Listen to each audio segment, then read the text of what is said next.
game. We have got in the northwest position, spawning as the blue Terran, down one game. It is Liquid.TaeJa. And spawning cross position here on Antigua in the southeast as the red Protoss. We've got Finale. And quoting Hotbit here, so if this is wrong, you blame that guy. But apparently, you know, so far for the people that have qualified are from each separate different teams.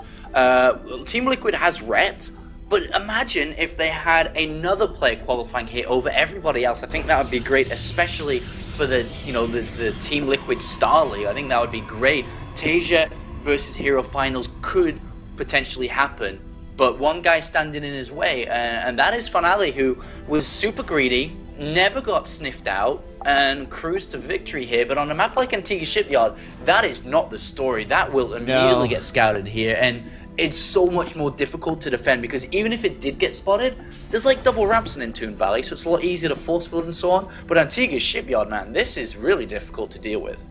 Yeah, I mean, I agree, and I think the Finale definitely played the map and the position to his advantage in that last one. I mean, it was going to be a little bit harder to get to that third base based off of where TaeJa was, so I feel like it was a really, really great play on his behalf. But TaeJa starting out here already on Antigua with the build that we do see out of Terrence quite often, throwing down the gas and the racks, walling off here, not expecting to go CC first, and going to be working on some sort of tech. Meanwhile, the Protoss player, before the scout anyway, going to have a pretty typical opening. Yeah, so with this refinery first here, we could be seeing a one base all-in. You know, very easily could be Cloak Banshee 1-1-1, could be Marine Hellion drops, anything along those lines. Lots of different combinations available for TaeJa.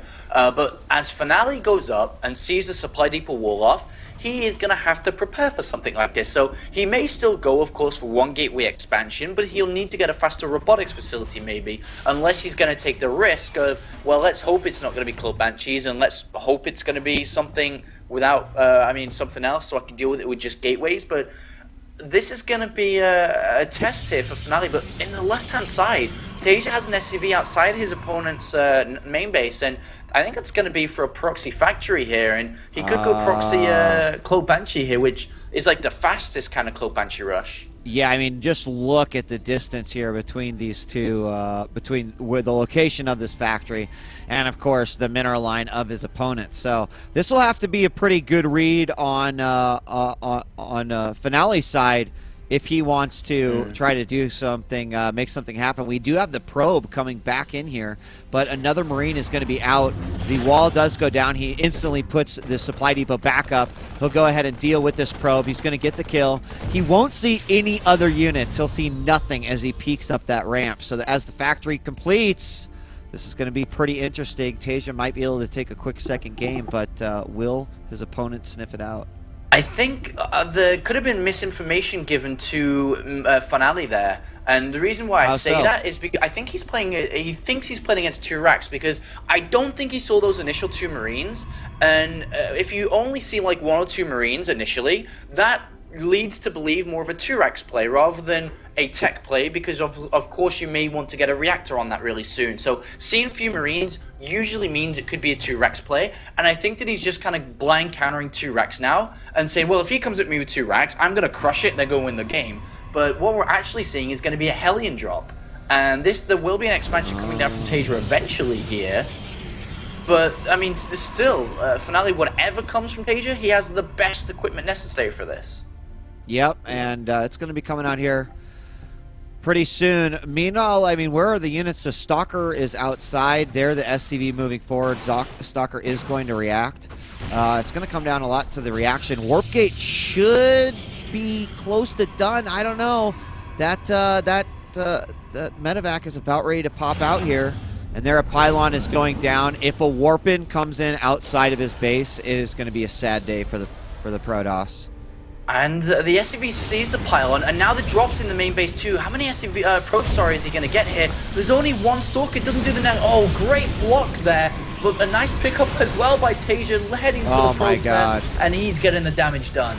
Oh, yes, he is. That was just a phenomenal block coming out right there. Stalker doing minimal damage. He tried to bring the probes back in, but almost everything is going to die, and that just worked out quite good. There was a Nice double snipe, but how many were killed? 18 workers were shot down there. There's only 6 left, and there's not even money enough to build stalkers with that. GG. And that's it, man. Well, that GG. was fast. That was fast. And you know what? You had mentioned like the fastest kind of cloak banshee, but that was almost just the fastest way to, you know, to just finish the game there. Especially if a warp-in would have happened outside, but he did try to defend that as best as he could and fell. But that means we're going on to a game 3, and we're going to hop right into that one. We're going on to Daybreak now, Apollo. And yeah, it's a nice finishing map for both of these guys. It was a nice finishing map for Gummyho versus Shine as well, but will likely play out amazingly for TaeJa versus Finale here in a super fast game, which does tie it up for the TeamLiquid Star. And now, is he going to be able to win online tournaments like he always has done and gain the majority of his fame through against Finale and going on to the first semi-final? Daybreaks are going to be a beautiful place to set up that scenario. Well, let's go ahead and hop into this game and get started, as we do have game 3. Glad to see the round of 8 actually go to third game. I mean, with this level of talent, Apollo, it's hard to imagine that these games won't be decided in 3 games and not 2. But TaeJa and Finale tied up 1 game. TaeJa with a big victory in that last one. Not only that, but sort of getting that mind, that sort of like mind jab in there, like, you know what I'm capable of. You better, you better be aware of that. And so that could put Finale on reserve just a little bit. But spawning here in the northeast as the red Protoss, it is Finale, who did take away game number 1. And in the southwest, I think we've already seen him, but our blue Terran, it is Liquid.TaeJa. And on Daybreak, of course, everybody is very familiar with it. It was voted for the best map of 2011 by TeamLiquid, I think. So this map, everybody knows it. Did you vote for Daybreak? Sorry? Did you vote for Daybreak? I didn't vote for anything. Oh, you didn't? You didn't participate in the poll? No. You've lost your passion, do you participate in I participate in polls in your country, like yeah, I'm one of those. Polls? I'm one of those. Oh, yes, I do. But I'm one of those idiots that thinks my votes on like an online poll makes a difference. But it does. I don't care, man. I vote for what I like. Yeah. I don't actually do election polls. It's actually illegal okay. not to If do you it. would have voted, Apollo, would you have voted for Daybreak? Yeah, I think it's produced a lot of great games actually, and I'm with the majority there, man. Okay. I was gonna say with the minority. I'm like, oops, wrong word, man. That's what I kind of want to find out here. So, all right. Well, we have Probe Sneaky McSneakstein over here going to the south. Just I guess checking for potential good racks location. Yeah. Every once in a while, so checking for that. He's going to make his way up. Find that it is completely walled off at this point, but there's no gas behind it. So again, kind of like what I was saying earlier, is that TaeJa has that sort of like, haha, what do you think now? What are you guessing? You want to try to take a guess? That's a good advantage to have in the third final game. He may go to the 12 o'clock location base as well after the Exile Nugget Tower to check in case there's going to be a hidden SCV up there later on for a proxy factory or something, or proxy barracks as well. A lot of information, not gathered here by Finale. He's actually going to go up there too, just to make sure there is nothing up there.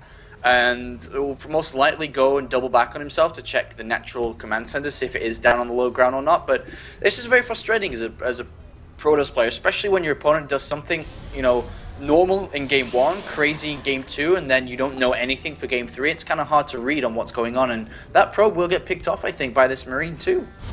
Oh yeah, absolutely. Well, he doesn't react that quickly, so he does let it sneak through, but I think a second one should be out and able to clean that up, and he's not going to see that CC, so actually worked out kind of good for him. He is building that up on the high ground. But look at that bunker down on the low ground. Quickly, a Stalker's going to say, nuh-uh, not going to happen. And that means that no real Nexus block here. He can cancel.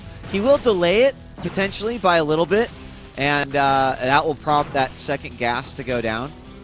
And they'll just get rid of this bunker, cancel. Nexus should go down. Yeah, it'll go down here. And with the double gas down, I wouldn't be surprised to see a Robo first again here. I doubt of course he's not going to do anything one basey all-in-ish, but he really needs to gather information on what he's actually playing as, because still, even though we see as the Observer 3 command centers and 3 barracks down. On the other hand, his opponent sees absolutely nothing here. And so he could be open to a multitude of different attacks, different one base all-in. So he has to be very careful. He's actually gone straight to 3 gateways and will want to get a robo shortly here, unless he wants to play completely blind. But right now, TaeJa's basically playing the same as game number 1, just a lot more greedy. And that will power his mid-game economy. He may even go double engineering bay as well, and to really play the longer style of game. Oh, he might be able to snipe a sentry here. One Marine does go down. He's going to send it back. He should be okay. He's got to keep running that sentry, and he will get it. Nice job. Those 3 Marines look pretty deadly when there's just a stalker, but the sentry does come out and save the day. Meanwhile, that robo is about to complete. He's going to have his 3rd gateway down. Warp gate is now finished up, so he's going to go ahead and open up all his gates, and we have TaeJa now establishing his natural here, throwing down a couple of bunkers just in case there is some level of aggression coming out of his opponent. Yeah, I mean, he needs something to support that 3rd command center because his units are quite late. Agreed. 3rd command center already done and researching SCVs, and we've got STEM now in production. So Probe coming over to check for a 3rd CC. Marine actually missing it by just a beat here, and he'll come back in, see the bunker down. Marine might double back to go ahead and take him out, and it does. It's going to try to get rid of that probe, and rightfully so. Like, any probe you can kill out in the wild like that is a big victory, regardless of whether you are well, it doesn't matter what race you are. Those probes, they're as deadly as any other unit the Protoss has, let me tell you. And double forge maybe coming down here, or single forge Twilight Council. Very interesting opening here. Can go and swing either way. Could easily go +1 initially and go blink early on if he's feeling dangerous against or feeling that he may need to defend against drops. Of course, blink amazingly. Or he could actually start to power away with armor and go zealot charge to make the zealots last longer. So a couple of pathways have opened here for Finale. But likewise, on the other hand, we see TaeJa really powering away. Currently gone up to 5 barracks. The starport going to be coming down shortly as well. No upgrades or early upgrades from TaeJa. And as to say that, TaeJa actually lands a scan right in the middle of the base here and sees everything. Sees the forge, sees the Twilight Council, and the 3 additional gateways here. So full information gathered, and now he knows he's playing against a 2-base opponent, and he is actually going to go down the armor and the zealot charge and Templar Archive. So this is going to be a very defensive yet potentially aggressive play here, depending on if he wants to spend the money aggressively. And well, oh my god, 2 more gateways. Yeah, aggressive play coming in. Yeah. So like a 2-base push coming out, zealot Archon style. And you know, we will have that armor being, well, he's not chrono boosting it out. He's got plenty of energy. We'll see exactly what he's going to be spending that on, but charge on its way as well. So that that probe that went out there, no pylon down quite yet. There is one at the East Zelnaga Tower to get some sort of a pylon down for some aggression. There's also one Marine checking here on the north side of the middle expansion, and he's going to slip right around that Marine. Oh, Marine does react finally. See if he'll be able to chase him down. Meanwhile, I mean, it's just a matter of starting to get those Archons up. They're the armor being chrono boosted out. 2 more gateways are done, and he's going to have a lot of units here pretty soon. Yeah, and this is, I mean, through TaeJa's eyes, he sees 6 gateways, but this could easily be 6 gateways with Blink and Zealot Charge into a 3rd base. He's not sure that it could be, you know, what we're seeing here, which is Storm, but he actually, again, as I say, that lands another scan on the natural, sees the Templar Archives researching Storm, sees the Templar as well, and immediately throws down a Ghost Academy, and that scan alone, 2 crucial scans from TaeJa, will give him the equipment necessary to actually fight against this, because with the Ghost coming down with Ghost, he will fight this well. But again, there is another timing available here before Ghosts are even out, and I think that's what Finale's trying to hit. He has an aggressive pylon in the south side, which has been spotted and needs to be taken down. Yeah, there it is. Actually, 2 medevacs stopping there, completely unloaded. They need to get back to this group. There are 2 medevacs out here, and right now the anti-air not that much, but this Marine force, this Bioforce is not going to fight well by itself. He's going to pick up for a potential drop and head over. I think that is a little scary, knowing just how out of position now these units are going to be, but Zealot's going to go over there to chase. They see it, Yeah, he sees it, and that's pretty good for both players, actually. What TaeJa's trying to do is buy time for the Ghost. He's like trying to bait this out, and you know he's willing to sacrifice a lot of these units to get Ghost out over this because he knows Ghost is going to be the final weapon. Feedbacks go down, nothing taken out, but that is energy wasted again, which TaeJa's probably happy with because he knows that whatever it takes, he just needs time because the third base can never go down. A factory's there instead, and the Ghosts are now finally being made 3 bunkers down. TaeJa doesn't care if he loses that third base because as long as he doesn't lose and break his natural production, he comes back with a counter-attack, but is he going to have enough time to get these Ghosts out?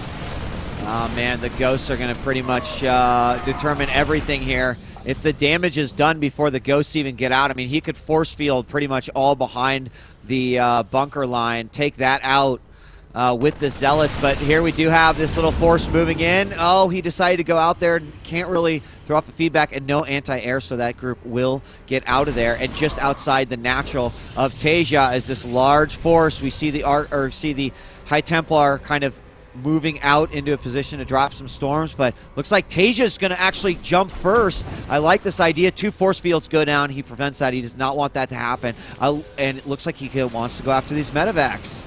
Yeah, he does, but they do unload and willing to fight here. There is a third Nexus going down, but both players know about it, of course. Of course, Finale knows about it, but TaeJa does too. But he has now got the Ghosts out, and I think he brought the time great here. He needs to scan. He sees all the High Templar, and he's going to try and go for this. He is. There the force fields go down, but got to be careful with those Zealots. And there, an EMP does hit. There's still a storm remaining, and it looks like the entire Marine line is going to run through there, but all these Zealots are following with no return at all. And that was a great exchange there from TaeJa. 1 EMP used. He's got a lot on reserve, Apollo. And you're right, he bought just the perfect amount of time there. He got those 5 Ghosts out. He's now well equipped on energy. And this is the exact kind of army where an EMP can ruin their day. Yeah, EMP or snipes, he's going to scan in plenty of time to see where all the High Templar are, where's the threat. There's only 1 storm available. If that 1 storm goes down, that is it. This game is over. If the storm hits, things could change. All right, well, here we go. Inevitable engagement. Keep in mind, there's a lot of EMPs on these Ghosts. There's one on top of the Archons, another one on top of the Zealots. Storm is moving forward, and will the Storm drop? Yes, it does. The Zealots staying alive, ripping forward that front line, but there's just not enough on the ground here for Finale. We're going to see the Ghosts move forward. They still have EMPs available, so any reserves, even these Archons, are going to get hard right away. There we see hit number 1. And no energy left. Another hit. Those Archons are going to get eaten alive, and there it is, GG. And TaeJa moves on.